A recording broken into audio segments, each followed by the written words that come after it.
અત્યારે મને કોઈ જ પ્રોબ્લેમ નથી. હું બોલી શકું છું, ખાઈ પી શકું છું. મેં કોઈ જાતની પરેજી કરતો નથી. હું ડૉક્ટર નિકુંજ વિઠલાણી સુરત શહેરમાં છેલ્લા 15 વર્ષથી કાર્યરત છું અને 15 વર્ષથી ભરત કેન્સર હોસ્પિટલ સાથે જોડાયેલો છું.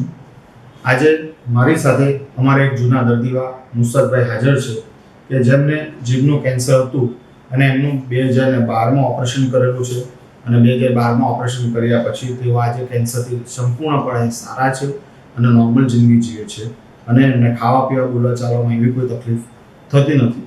તો આજે આ ઇન્ટરવ્યૂ મારફતે આપણે એમનો મારા વિશેનો અને ભરત કેન્સર હોસ્પિટલ વિશેનો અભિપ્રાય જાણીએ અને આ સાથે એમને એક સમાજનો મેસેજ આપવા માંગીએ કે જો કેન્સરની ટ્રીટમેન્ટ સમયસર અને સારી રીતે કરીએ તો કેન્સરથી મુક્ત થઈ શકાય છે.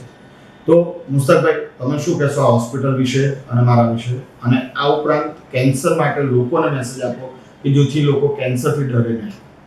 આ હોસ્પિટલમાં ટ્રીટમેન્ટ સારી છે, સુવિધા પણ સારી છે. ડૉક્ટર સાહેબનો સ્વભાવ બી સારો છે.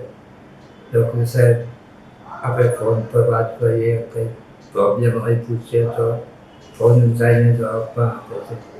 એટલે નિકુંજ વિઠલાણી સાહેબ ઘણો આભાર અમારા માટે છે કે એમને અમારી ટ્રીટમેન્ટમાં સારું એવું ધ્યાન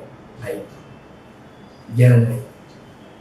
અત્યારે મને કોઈ જ પ્રોબ્લેમ નથી. હું બોલી શકું છું, ખાઈ પી શકું છું. મેં કોઈ જાતની પરેજી કરતો નથી. બીજા દર્દીઓને તમે શું કહેવા માંગશો કે કેન્સરથી લોકો આજે ડરી જાય છે, કેન્સરની ટ્રીટમેન્ટ કરાવવા આવતા નથી, તો એમને તમે શું મેસેજ આપશો? ના, એટલે એવું છે કે કેન્સરની ટ્રીટમેન્ટ કરે તો કંઈ કેન્સર